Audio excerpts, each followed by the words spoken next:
Greetings, folks, and welcome to another edition of After Hours. This time, I am joined once again, it's a returning guest this time, from Windsor, Ontario, Canada, by the wonderful Rhiannon Lotze. How are you doing? I'm good. How are you? I'm very good, yeah.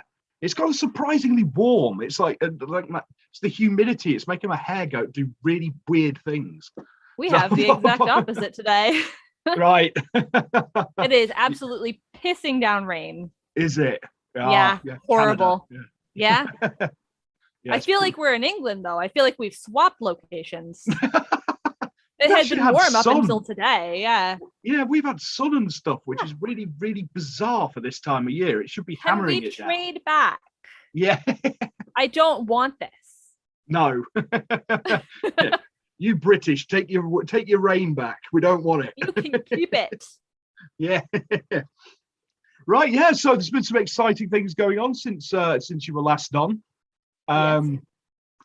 We both appeared in that little beauty. So, and you appeared on the live launch party, which was a good laugh. That was so much fun. Yeah, I really like your story, and I've actually read it now. Oh, thank you. Yeah, it's really I enjoyed good. yours really too. Enjoyed it. Yeah, I really enjoyed it.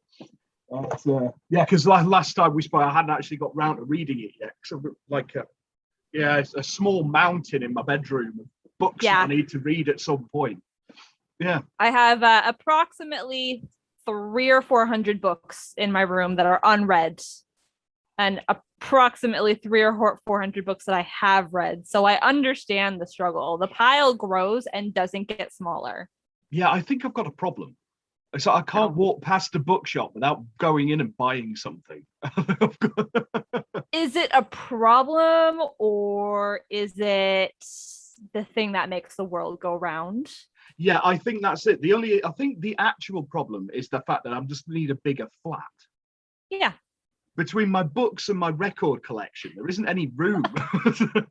There's no I don't even have a whole flat to myself. Frankly, I'm still living with my parents. So I have a single bedroom to keep 5 bookshelves. Well, 5 standing bookshelves, and then they go up on the wall, which you can't see with my lovely background here. But yeah, I've started going upwards. Yeah, there's stacks. Exactly. Yeah. That's it. The bedroom, we've actually ran out of bookshelves. We need to buy some more. So there's just stacks up all along the wall of books that are just creeping up towards the ceiling, like some weird pillars. I love it. If your house doesn't resemble a used bookstore, is it a house? That's a very good question. Yeah, I agree. It's a place where you go, but it's not a good place. Yeah, no, this is it. It's I don't understand minimalism. I can't live like that. I need things. I'd like to, because I think minimalism would be better for the safety of my wallet. Yeah. But practically speaking, it doesn't happen. I get bored and I go, oh, you want to know what would make me less bored? Waiting for a package from Amazon or waiting for a book order from wherever. Yeah. And I just accumulate. Yeah, especially during lockdown and stuff. That's become like the highlight of my week. That knock on the door, Amazon. I know. And then sometimes you've got your face pressed up against the window, like, is the package here yet? Is it here yet? 5 minutes after you've placed the order, it's not there yet. I have done that, like opening the door and looking outside, like making sure checking that it hadn't just been left outside. Oh, was that a knock I heard? No. Yeah. Yeah, no, it wasn't. It's when they give you that estimated delivery time, and they say it's going to be here between like 10 in the morning and 10 at night. So, Yep. so oh, great. The worst is when you get the estimated delivery, but it's like the span of a week where it's not tracked. And it's like, it might show up on this day, or it might show up on this day, or anytime in between. And you don't know what day it's going to arrive. And then you're driving yourself crazy. Like, it's the day, but it's only the first day of 7. That happens a lot with the marketplace sellers, doesn't it? It's like, yes, it does. Yeah, some of them are just ridiculous. It can be here. It'll be here before December. So, yeah. Oh, great. You have a window of about 3 months. Yeah. Enjoy. Yeah. So you're just going to have to. Well, yeah, that's it. I mean, that's the one thing with the lockdown and everything. It's not as if I'm going out. So it's not as if I'm going to miss it, is it? I have nothing better to do. Yeah, I work from home, so it's like, I'm here. Yeah. I'm here. I know when you show up, guys. Yeah. That's it. My only outside work is when I DJ, and that's at night. So yeah. That's after Amazon have stopped delivering. So that's fine. Yeah, they're no longer out and about. Yeah, no, not like 2 in the morning or whatever ridiculous time it is. I'm doing things like that. Yeah, so reason we got you back on is because you've got a novella coming out. Absolutely. Very soon, very shortly. Yeah, just slightly less than a month now. Excellent.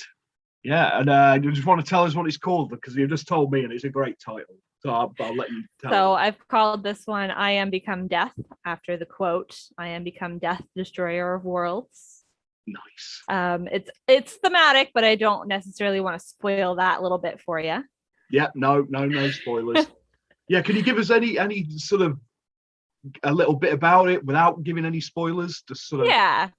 So it's set in sort of a future Canada, where Canada has had a civil war, along with much of the rest of the world is warring among themselves and between each other and all of that. So within this futuristic Canada, an inventor has essentially developed a way for humans to live together by putting human consciousness into robotic bodies, which is a theme that is pretty common in science fiction.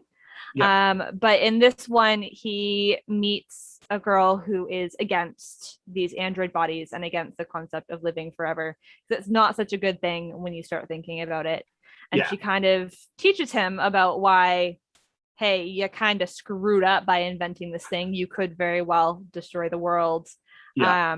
But actually, she ends up getting sick, and he's trying to find a cure for her. Otherwise, the option might be for her to end up becoming one of these robotic things that she hates. Nice. Yeah, they become the thing you hate. That's a cool trope. I love that trope in things. Yeah. Now, that sounds really cool. Yeah, it's a really cool concept. Yeah, I like that. I like things that play. I like that kind of sci-fi that plays around with sort of dystopian sort of visions of the singularity and things like that. Yes, I do a lot of dystopian. Yeah. I flip between like fantasy and sci-fi quite a lot, and most of my sci-fi is dystopian, if not straight up apocalyptic. I know a lot of people say the genre is dead, but in my heart, it is alive and well. Nice. Yes. Yeah, it's not dead if somebody's writing it. No, exactly. And I'm not going to stop. Maybe it won't be published, but you can't stop me from writing it, guys. Yeah, not stopping me. Yeah, I'm going to write it. Yeah. That's it. I mean, it's not, couldn't care less what's fashionable. No. Frankly, that's boring. Fashion is not fun. No, exactly. I want to write what I want to write, and that's it. Exactly. Like best way. Exactly. It's what I like doing, so I'm going to do it. Yeah, definitely. Yeah. So, how long did it take you to write that? So I think I started it sometime around December of last year. And then I believe the due date for them was January 31st. And I wrote literally up until the day of the deadline. I finished it the night before, and then I spent the whole day that it was due rushing through the edits, and I managed to send it in with half an hour to go. Nice. So about a month and a half or 2 months. Yeah, I was late on that one as well. I was right down to the wire, which is unusual for me because I'm usually the opposite way. I'm usually the idiot who's sitting there waiting for it to open just so I can fire it up. Exactly. Send. Normally I've got something queued up already by the time I see like, oh, hey, we're doing this kind of book, send in your stuff. So normally I've got something ready. And this time I saw that they were doing a novella and I went, oh, I guess I'm writing a novella now. Yes. Yeah. I was really excited about that because I obviously wanted to do a sequel to Burning Reflection anyway. And I knew in my head that it was going to be too big to be a mini book. There was too much stuff in there that I needed to get in. So I was really excited about it. But then I had the reality of having to write like 40,000 words in about like 2 weeks or something. Yeah, I didn't even get to 40,000. Mine's only 27,000, I think. So like I didn't even get to the full 40, which was my plan. And then the deadline's getting closer. And I was like, okay, abbreviate. You don't need this. That's all just excess. Like get rid of it. Yeah, that's the way to do it though, isn't it? It's just, just what feels right. Or what fits in your time limit.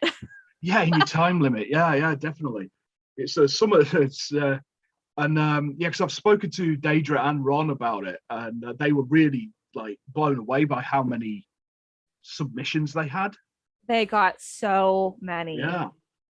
It's cool. Which is incredible because, I remember the first call for Little Girl Lost, which I was in that one bit, then you were in the second. I don't know how many they got, but at the time, Innocent Press was just starting out. And so from just starting out to we've got so many novellas that we can hardly get through them all is incredible.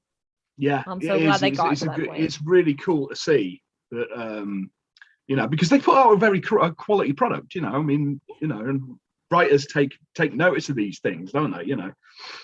Because you're going to go with what the place that puts out things with a cool cover and stuff like that. Exactly. It's not like someone just slapped a poorly photoshopped photo from iStock or a blurry photo from Google that's clearly stolen and copyrighted. Watermark still on it. Like, They're so professional. Exactly. They're so professional. So, and people, they see that and they're like, oh, well, this press actually does interesting stuff. Mm-hmm. They take and publish short stories, which isn't overly common. Normally you get those shoved into the back of a magazine or something. Yeah. But it's nice to go, I wrote this short story and now I can hold a physical copy of it in my hand, which is endlessly exciting. Yeah, definitely. I really like the mini book format. They're just nice little books, aren't they? They're easy to read. If you have deep enough pockets, you can literally pocket them too. Yeah, exactly. It's there's definitely a market for them, especially like at the moment, like with lockdowns and stuff, not so much, but in the sort of commuter era that we live in normally, people are all on trains and commuting and things like that, and these are perfect, just shove in your pocket or your bag or whatever. Exactly. Like you could bring 5 of them with you and it wouldn't take up any space. Yeah, they're great for this. Like went away for a few days the other week, and I just shove one of them shove it in my rucksack, and that's when I read it. Just put it in the front pocket of my rucksack. It was great when I was sitting on the train. I was sitting waiting for a connecting train. It's just, like that's so convenient and so smart, and they always just look good too. Exactly. Yeah, and also you will also be featured in another anthology. They're coming out very shortly. I was wondering if we were going to talk about this one. I have to, really, don't I? It's I'm really excited about it. That it came together, because that was a bit of serendipity there. Because I'd just spoken to you when I'd started the project. This is for Death Cuisine, which is coming out with Breaking Rules Europe. This is a horror cookbook, which is very cool, I think. And so I had this. I wanted to do it, and I'd just spoken to you, and we discovered that we're both kind of foodies. Yes. So we were talking about food, and then I had somebody drop out. I was just like, ooh, I wonder. So it was seriously like the most exciting message I'd gotten, because you told me about this cookbook. Yeah. I was like, wow, that's really cool. I wish I could do something like that. That'd be so neat. And then I think it wasn't even a week later that you messaged me again. You were like, hey, guess what? And I'm like, yes. Yeah, do you want in? I absolutely do. Yeah. I love your story in that because it's so different. That's what I love about it, is that everybody's done very different stories. Yes. And I haven't gotten to read everyone's yet, but like the range of different genres within the horror genre already is fantastic, because it's not just the same old story rehashed over and over again, which like some of the horror movies right now I feel like are that way, but the stories that I've read, they're all different. Yeah, I mean that was the thing I wanted to go for. That's why the people I chose were the people I chose, because I know they've got different styles and things like that. Because if you get an anthology and every story is pretty much the same. Yeah. It's kind of dull, isn't it? Exactly. You just feel like you're rehashing the same thing. It's like when you listen to an album and you're like, well, individually, every song's really good. And you listen to the whole thing all together and you're like, every song was just the same. Just the same. Yeah. It's so disappointing because you spent so much time going through it. And then you're like, wow, I just read or listened to the same thing 15 times in a row. Yeah. You need those like peaks and troughs and all the rest of it. Exactly. Yeah, so yeah, thank you for jumping in on that because seriously, thank you for asking me to do it. I don't normally write horror.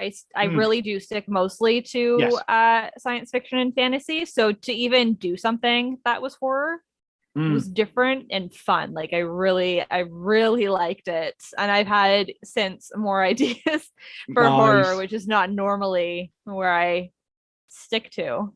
Yeah, that's slippery slope. That's how it happens. It's true though. I even wrote a mystery for a competition a few weeks back, and now I'm like, I could write a mystery novel. I'm not gonna write a mystery novel, but I could. The potential is there. Yeah.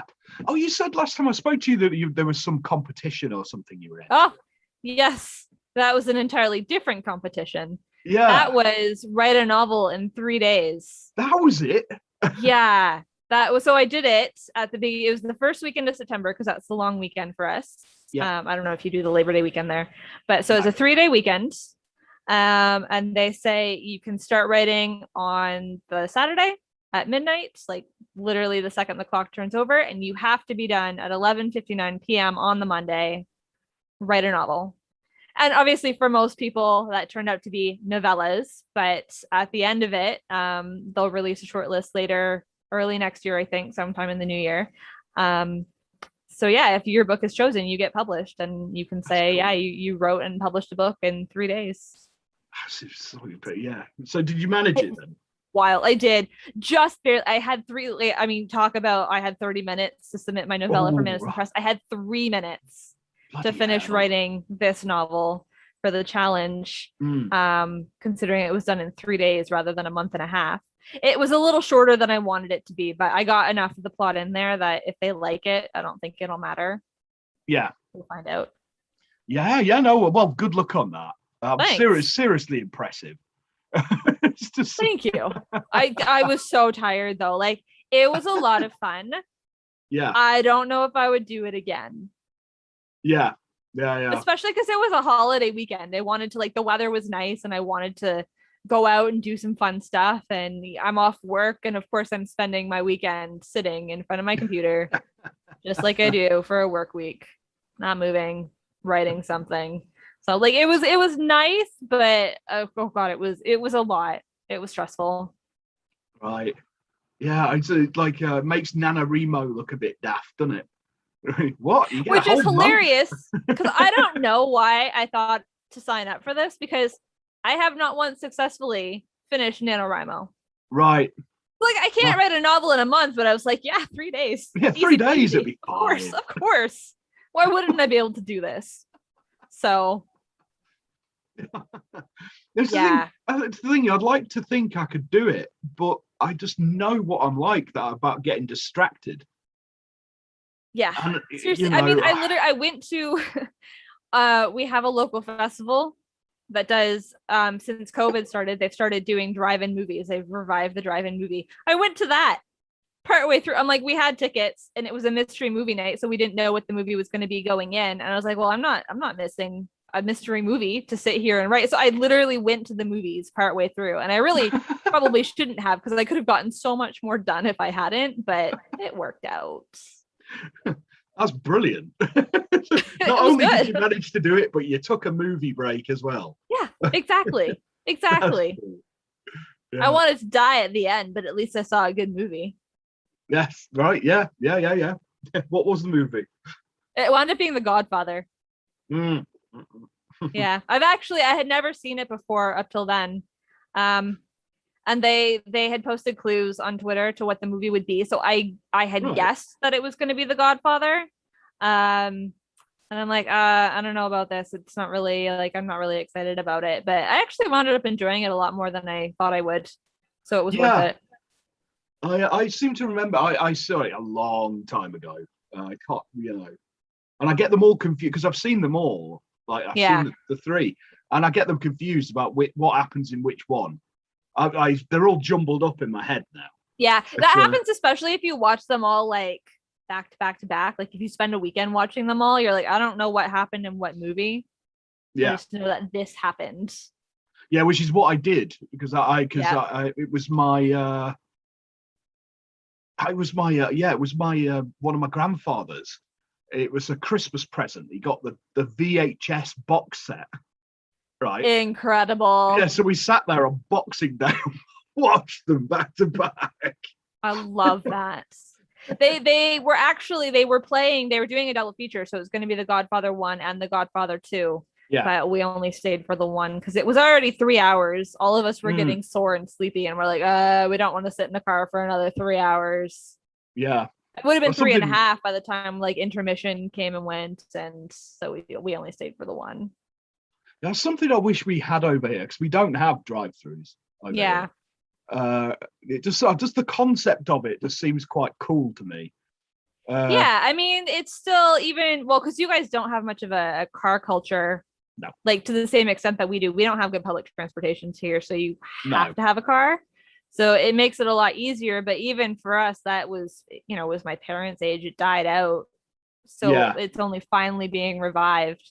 So I went, we saw, we paid for a couple. We saw Raiders of the Lost Ark and The Last Crusade. They were doing an Indiana Jones double feature.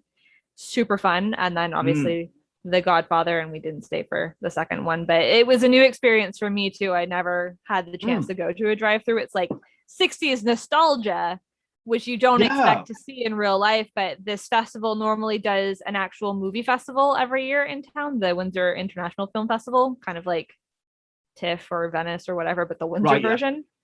Obviously this year theaters aren't open, and they're not going to be open by the time the festival was normally held. And they went, well, we don't want to cancel it altogether, and we have a plaza with a big screen where we can play movies. So they decided to do that as an alternative. And frankly, I hope they keep doing it because I never want to go back to a real movie theater. I don't want to sit elbow to elbow with strangers again. It's like I don't know what the seats are like over there, but over here they make your buttocks numb. It's like you sit there for any length of time when you get numb ass cheeks. It's horrible. I think it depends on the make of the car. Yeah, you're trying to get the blood back in your legs. They just cut off the circulation. They're horrible. I know some people are really smart about it. They bring their pickup trucks. So then they just park backwards, chuck an air mattress into the bed of the truck. Yeah. Or bring like actual comfortable chairs for camping or whatever, and they'll do a whole setup in their truck or in front of the truck to sit out. Because it is sometimes cars are a little uncomfortable. Like we took my mom's pickup truck, but it was raining that night, so we didn't get to do the bed of the truck thing. But like I know I've been in minivans before, and the seats are like ramrod straight. So by 15 minutes in, you're like, I can't lean back, and my back already hurts because my posture does not normally do this. So some are less comfortable than others. Yeah. You get out and you're walking like a robot. Exactly. You're like, I don't know when I turn into a 70-year-old android man with sore joints, but that's what's happened over the course of this movie. Yeah. I'm just thinking about it. It's like because I mean for us it's an incredibly sort of like American thing Like you just associate drive-throughs with like 60s Yeah. America, don't you? 50s and 60s America. Yeah. And all the slasher movies in the 80s, they all had a drive-through scene. They did. Yeah, some Yeah. poor sod sitting watching a movie. Yeah. You see the guy in the shadows in the back seat with the knife. Yeah, that's it. That's the one. Yeah. Yeah. There must be at least 50 of these 80s slasher films. They're all like Friday the 13th Yeah. clones. It's They've all got this scene. It's so true. Which I mean, so I was born in the 90s, which was still like, it was kind of post drive-ins. So they must have been more of a cultural thing if all these movies had them than even like, I always thought it was just for show. Like, every town had the one drive-in theater in the boonies that was a little weird to go to, and there were mosquitoes if you had to roll your windows down. So I always figured it was hyped up and like, media bullshit. Yeah. But apparently they must have been a bigger thing than, you'd believe to be real. Yeah, there must have been. It's I don't understand why. Like, I mean, okay, we don't, like you say, we don't have much, like the car culture so much, but I don't know why it's never come over here. Because I mean, we've had like pretty much everything else has come over from America. Yeah. Like Starbucks. Yeah, I mean, I don't even live in America, but we're basically like mini America in some ways. Yeah. It's like I don't understand what we seem to have had everything else. I don't know why drive-ins never came over. It's very. Rain. Well, I suppose it's because of the bloody weather, isn't it? Yeah, seriously. No one wants to sit out at a drive-through movie when you have to have the umbrellas out and you can't see through the windshield because it's raining so hard. Exactly.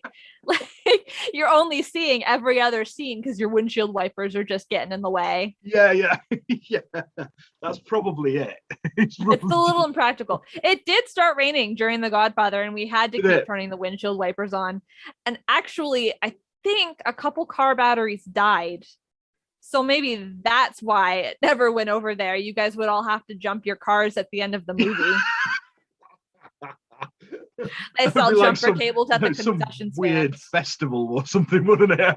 Everybody giving their cars jump starts.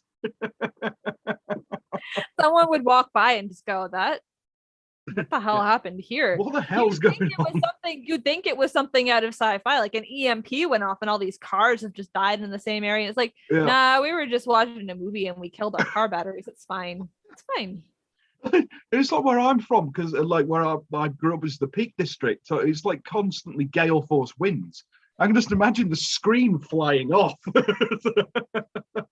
It's gone. You started projecting a movie onto nothing. You're hearing the Jaws theme song, but you're not seeing the shark. Yeah. It's like radio. Exactly. All of a sudden, you're like, well, I could have just listened to the audiobook. Yeah. Oh, brilliant. Yeah, so right. Obviously it's not up on Amazon yet, your novella, but when it does, not yet. I will put it I'll put the link under the video when it goes up. So you've already had a couple of things out with Madison now, haven't you? Yes. We discussed last time, didn't you? Your of Gods, what is it? I can't remember the name. Gods and Myth. Gods and Myth. That's it. Yes. And Non-Profit. Non-Profit, which I still think is a great title. Thank you. Yeah. So how did they go down? Did you have any good reviews, that kind of thing for them? I have to admit, I'm not as good at promoting my books as I actually should be. Considering I do social media for like my job. So it's I've not tricky had, though, isn't it? So I'm, it's hard to be on social media all day for work and then to want to do more after that, even though you're promoting yourself. Like it's different than promoting a brand that you work for.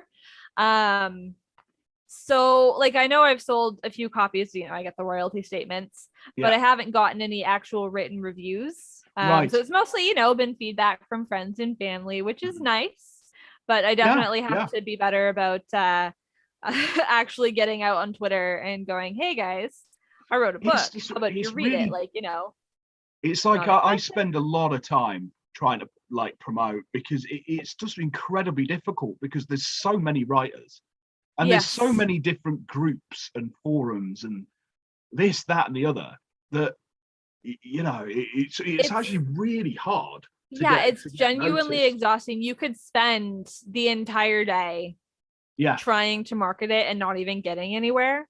Mm. And sometimes you just need a break from being online and posting, especially because it starts to feel a little bit narcissistic when every day, all day, you're just like, hey guys, look what I did. Look at me. Look at this book. Like, Well, this is something I struggle with because I want to promote, but I don't want to piss everybody off.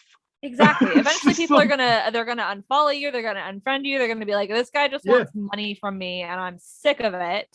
yeah, And yeah, it's a really weird balance of trying to find like a hey, I'm a fun person to engage with online, and hey, I wrote a book and I want you yeah. to Buy buy it my from book. me. Yeah, Exactly. it's so difficult Yeah. because yeah, there's a fine line between promotion and spam, isn't Yes. there? I think that's the issue, is that there's a really fine line between promotion and spam. And Yep. you don't want to go on the spam thing because you get kicked off all the groups. Exactly. Eventually they get sick of you or they go, you've broken our rules. And you're like, I'm sorry, I didn't know there was a rule. And they Yeah, won't let you back in. They don't care. So yeah, yeah, no, it's yeah, hard to walk that line. yeah, You know, especially when you don't have a lot of time to do it. Cause you know, if you work 8 hours a day and you sleep 8 hours a day, you have 8 hours a day to read, write, eat, relax, take a shower so you're not a gross gremlin.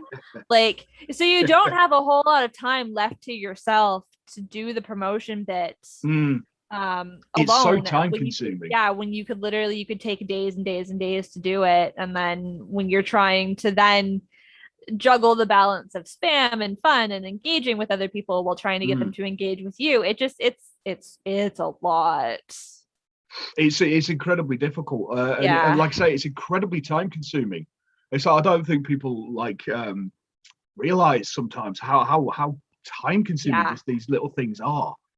Yeah. It's Especially like I because feel when like I you haven't. start, Yeah, yeah, when you start, you can sort of end up down a rabbit hole where you start with yeah, one post and then you find another community and you make another yeah, post and yeah, then yeah, you're yeah, like, oh, this community recommends this group, so you make another post. It's 3 hours later, you've yeah. spent all of your time writing about yourself and you're like, ah, well, I meant to do X, Y, and Z chore today, or I wanted to get some writing done, and none of that happened. Yeah, It's yeah. worse than like the Wikipedia rabbit holes where you get onto one Wikipedia page and then you're like, oh, that was fascinating, but what does this mean? And then you end up on the next one and the next one and the next one. And the next thing you Yeah, know, it's a week later and you staring dead eyed at your computer screen. I do that a lot. It happens a lot when I'm doing See, research. It's like I'll be thinking because I do things like quite period pieces. So I yes. want to get like the models of the car right and things like this. And but before I know it, I've clicked on something else, and I've gone off on some tangent somewhere, and I'm reading about like 18th century manners or something. I was just, what am I even reading this crap for? Seriously. And do you ever find that sometimes you end up getting, like, even when you're just researching and sticking to the same topic, sometimes you end up at a point where you're like, I have more research than I could possibly do anything with, yet you're still bound and determined to fit every little tidbit that you learned into what you're writing. Because you're like, I Oh learned God, it, I've done that. so I'm going to use it. So then you end up with a pile of research and a book that's this big that you're trying to fit all of that research into. I've done that before about it was a story like set during the Second World War, and I ended up doing like an entire page of specifications of a Hawker Hurricane. Yep. And my partner who beta reads for me just went, will you just cut that crap out? It's just like, we don't need to know that. You can see why all those old fashioned authors like, Victor Hugo and all of that. Victor Hugo's writing 36 pages in a row about the sewer system of Paris. Mm-hmm. Guys, he had to research and learn that he had to find schematics of the sewer. There was no way he was leaving that out. He learned it No, and he's darn well going to share it with you. Let him be. That is so much effort. He couldn't just Google it back in the day either. He had to leave his house to go find someone who had information about the sewer systems of Paris.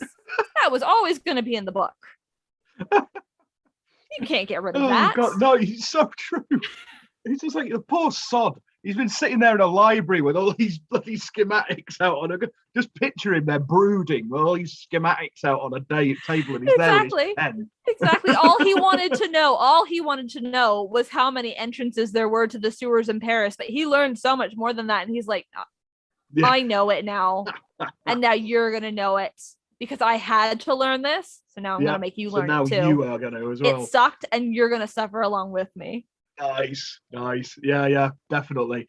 So have you ever done that thing when you're doing some research for something and you'll spot another like tasty morsel of information and you end up getting another idea for a different story?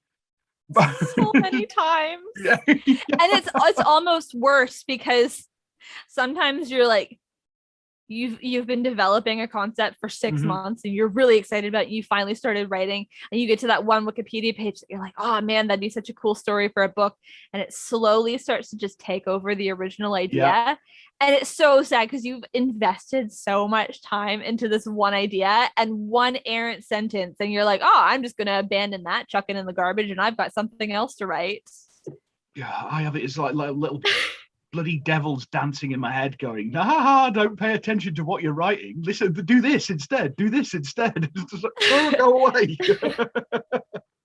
That's honestly like one of the biggest reasons I'm happy that I found Madison.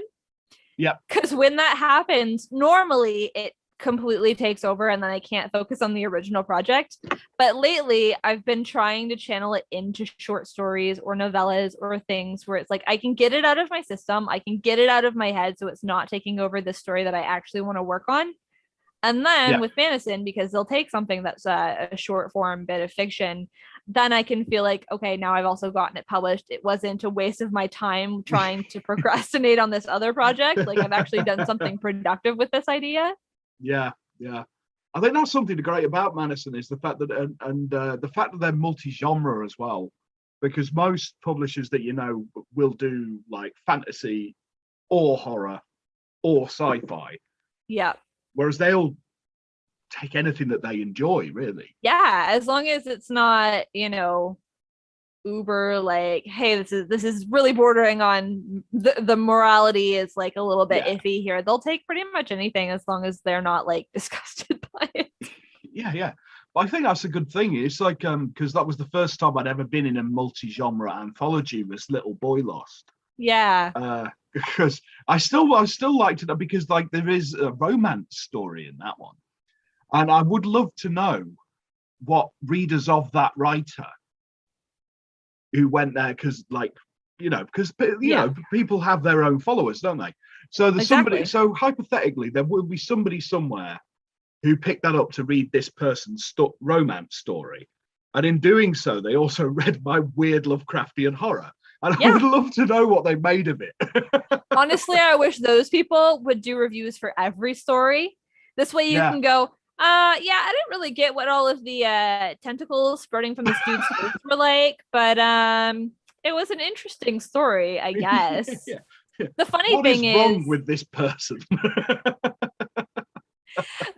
the funny thing is, my grandparents, specifically my grandmother, is that person because I know she's only buying and reading the anthologies because I'm in them. Yep. Except she doesn't like my stories because she doesn't go in for sci-fi. Very few of my stories have happy endings, and she's very much I want a happy ending from the things that I'm reading, and that doesn't happen with mine. So I suspect that happens to her quite often, where she's like, Bree's story was trash. I hated it. It was so sad. Why can't this weird girl ever write anything happy? And then she'll get to something like the romance or something that's a little bit fluffier or even historical fiction, and she'll go, yeah, that one was really good, I really enjoyed that story. Oh, and by the way, it had a happy ending. So I think she's that reader where she's not into all of the genres, but then there are the few where she's like, yeah, I really liked this one. Yeah Happy endings. I don't think I've ever written a happy ending. Even the like, ones that aren't terrible, somebody's still gone mad or died. It's just I'm also a really big fan of the ambiguous ending. Yeah. Where Yeah. like it's over, but it could have gone one of two ways. And then it's like, but was it the good way or was it the bad way? What happens next? Oh, well, I'm not going to tell you. I like that myself. That's a surprise, guys. I'm never going to write a sequel to this, but it's still a surprise. Yeah. No, I like that. The thing is, I like that when I'm reading things, because you get that quite a lot in cosmic horror. Yes. Like sort of ambiguous endings of like, so did the world implode? Did everybody get eaten by the big tentacled monster? Who knows? Was it even real? Was it? Did it even happen? Was it all in somebody's head? I like that. Exactly. It's Exactly. Keeps you up at night pondering. Oh, and then he woke up. He went over to his window and saw a giant eldritch god staring back in at him. Like, nice. Great. It was Brilliant. A dream, but it wasn't a dream. But maybe it is a dream. I don't know. Yeah. Excellent. Yeah. I love that kind of thing. Like I say, it's the sort of thing that keeps me up at night thinking. Yeah. And I mean, like for someone who is creatively oriented, it's a fun way to like, you can create your own headcanons about this sort of thing. Like, I don't really know what happened, but I like to think that this happened. And then you can create a better world in your head with a better ending for you personally than what the author would have ever written for you. Because sometimes when an ending is overly explicit, it's disappointing. Yes, I agree. It's not the ending that you wanted. But when it's the ending that doesn't end and you can figure it out for yourself, you can make it however, like you can do whatever you want with it.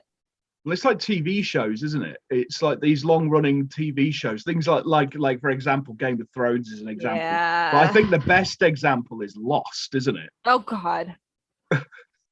Well, the problem with Lost is that even the writers didn't know where they were going with that one. You can tell they just got to a point and just went, I haven't got a fucking clue what's going on. Apparently, allegedly, Lost was only meant to be one season. And it wasn't really meant to go on beyond that.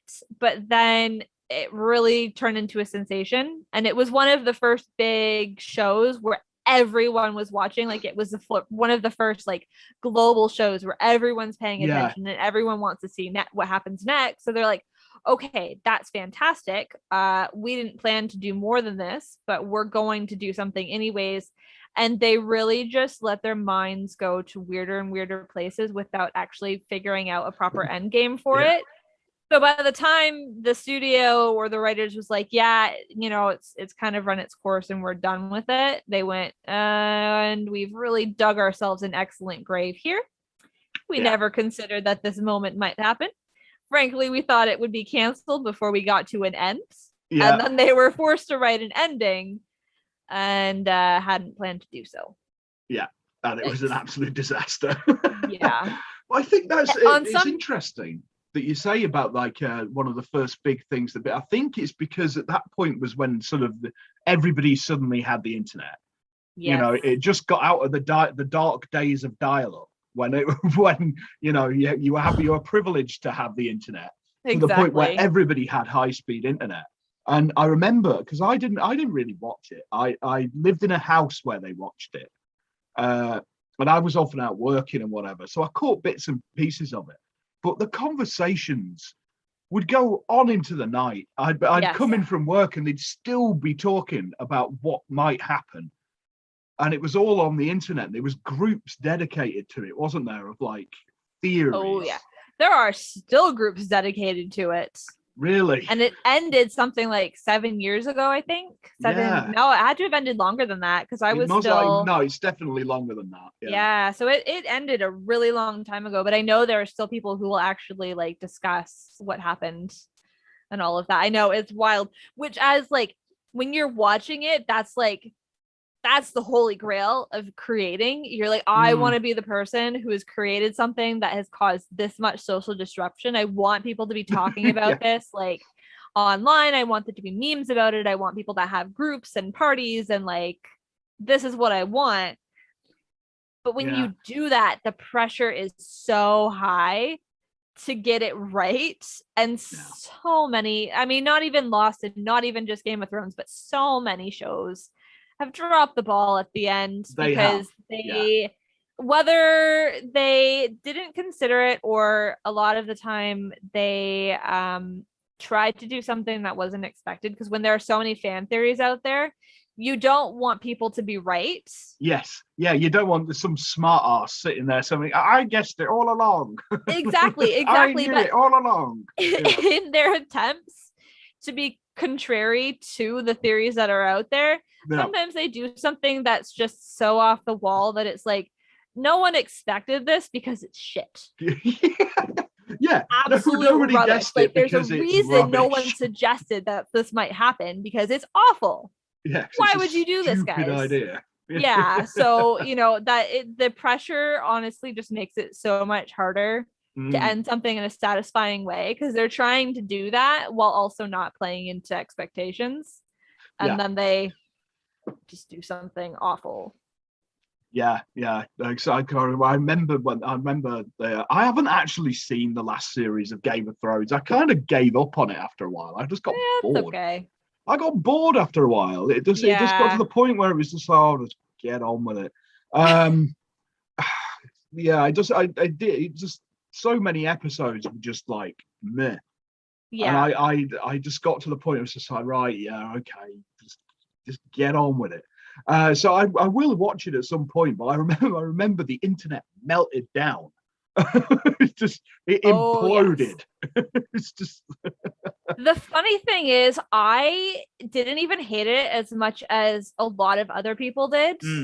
Like, I thought it was really lackluster for what you wanted to expect from the final season of Game of Thrones. Yeah. And the decision of who they crown king again. Yeah. Why? Like, we've spent the whole point of this show was like, who's gonna win the Game of Thrones, and you give it to the character that everyone, like, you could have written him out 18 years ago and we all would have been fine with that. That was really disappointing. Most people forgot about him. Yeah, exactly. Like, he's kind of just there for about 3 series. And then the worst thing is, like, it might have even been better if they had tied in his purpose better with, like, the Night King and all of that, but they kind of just abandoned that storyline. So you have this character who now has done absolutely nothing important. He's the three-eyed raven. We have no context for what that means, especially in relation to the rest of the show, because you abandoned that plot point. So you've now made this character who's actually just unimportant in the grand scheme of things the king.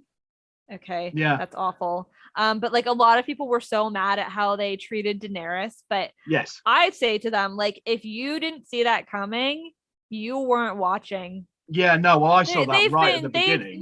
They've been writing towards this almost since day one.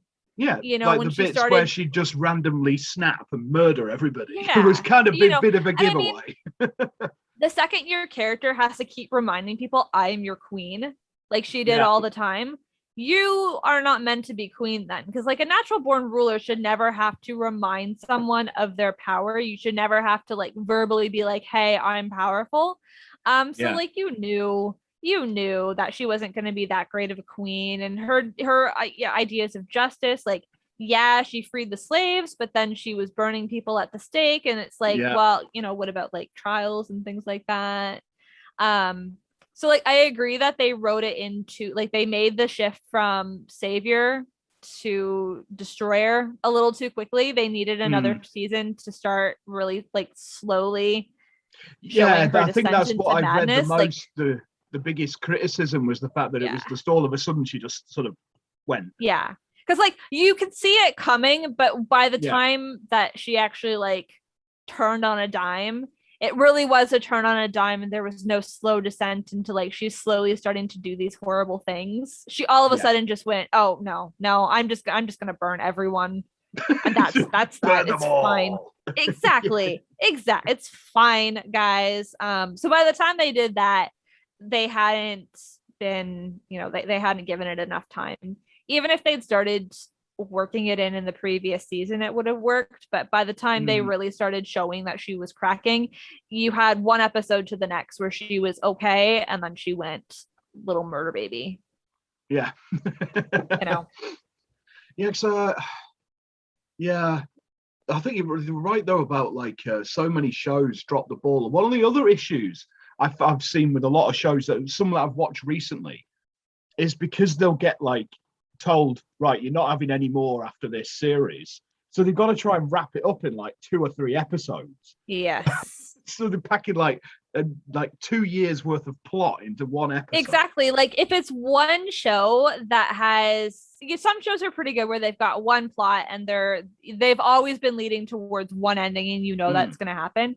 But some shows have so many different plots and so many different characters that they have to all of a sudden wrap up really quickly that a lot of it ends up getting just kind of tossed into the bin, and they're like, well, we really wanted to do this with this character, but ultimately we had to do more with the other characters, and sometimes that's really disappointing, especially if it's a character that you're excited about who inevitably gets forgotten.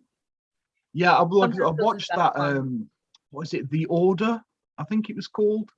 I'd watched the first series and I watched the second series, and that got like cancelled like when they were doing it, and there was literally like plot threads that they just didn't even bother with. Yeah. So there was these subplots that were going all the way through the 2 series, and then it got to the end of it, and I was like, "So you're not going to explain that, like at all?" It's so disappointing. And I know some shows really try to like.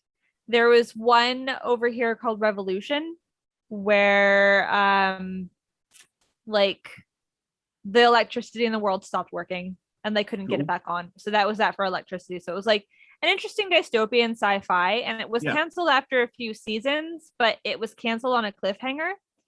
But what they did was they put out a short run of comic books. Yeah. To explain what happened at the end. And I like when that happens this way, even if something that you were enjoying that's what Buffy was and Angel did as well, wasn't it? Yeah. Like you at least get some amount of closure, just in a different format. Yeah. Yeah, I like it. I think that's the way to do it, really. When things like that happen, I think that's the way of doing it, because obviously, like, because Buffy and Angel both finished. Well, it's Fox, isn't it? They cancel everything. Yep. and then Firefly. I was still annoyed about that. That was a great show. I know. That was a great another one too, where they did the movie to try to like give people closure, but then I was mad because they killed Wash. So why bother if you're gonna kill the best character? Don't even waste my time. Yeah. I wasn't as sold on Serendipity, or whatever it was called. Serenity. Serenity. Serendipity. What am I talking about? Serenity. Yeah, I wasn't as sold on that. I didn't love it. It had some good moments, but again, it felt rushed to me. I think so the reason they killed Wash was because Alan Tudyk apparently had commitment somewhere else. And they were considering doing a revival of Firefly with the same characters, but they were like, if he's not going to be available, we have to get rid of him. So they're like, okay, so we're going to end his story, but then we don't know how long we're going to have the other actors for. So we're going to just really quickly throw this movie together while people are still interested. And I think they kind of messed that one up as well. Yeah. That makes sense. It's disappointing though, especially because there was never a revival, so now it feels like such a waste that they did it and they killed off the character, and they were doing some other things that now this is our final memory of this show. It was bland. It was just a bit meh, wasn't it? It was just a bit meh. I didn't love it. Yeah, it was. I don't even really remember the plot about it. No. I don't think I could tell you a single thing that happened other than Wash dying, because that was like awful. I remember one bit, it stuck in my head. It was because the thing with because she was like a sleeper agent thing, and they were in a bar and she's looking at a screen and it glitches out and there's an octopus. Like a of course you remember the octopus. Yeah, exactly. There's like a purple anime octopus, like out of some Japanese cartoon. and that's just stuck in my head. That's all I really remember about it. That is not at all a surprise because I don't remember that at all. But yeah, of course you remembered the octopus. Yeah, that says it all about me, doesn't it? Really, it's Honestly, like all you remember about a 2-hour film is a scene involving a cartoon octopus. you could probably use it as your Twitter bio. Like, yeah, the only thing you need to know about me is all I remember from the Serenity movie was the octopus. That's I like it. Yeah, I like it. I should put it in a blog or something. Right. So, right, what are you working on now then? At the minute? Oh Lord, mostly concepts for things. Right. So I'm working on, and I have been working on this one for a while, and I keep getting held up by plot. Go figure, because I don't know. Like, I have this really cool idea, but every time I start working on it, it's basically it's about witches in the Wild Hunt. Nice. And it's this world where witches used to be ordinary women. They were sacrificed to the Wild Hunt by their villages.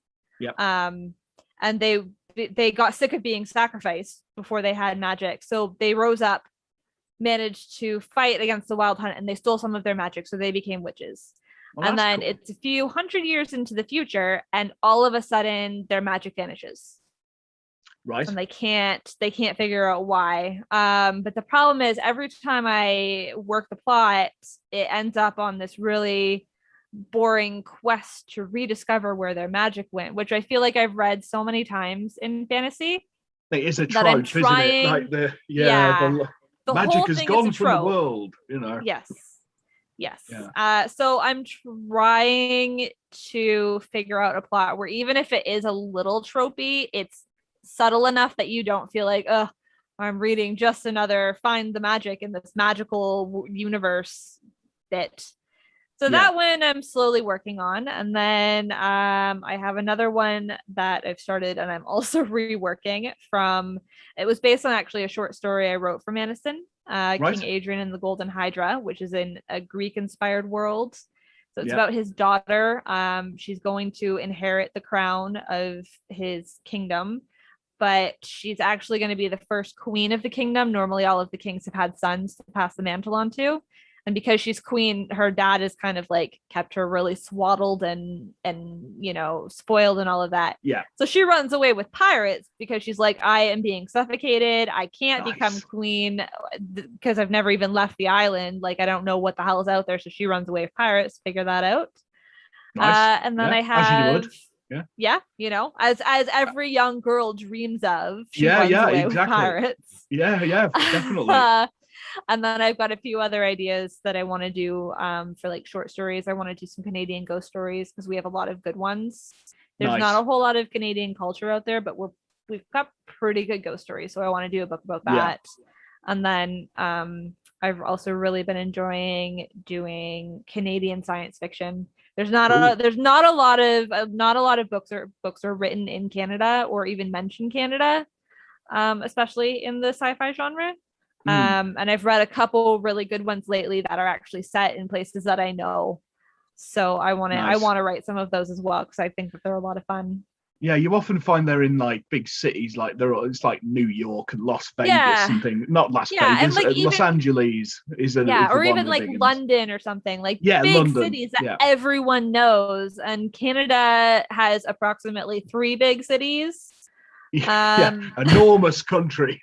Exactly.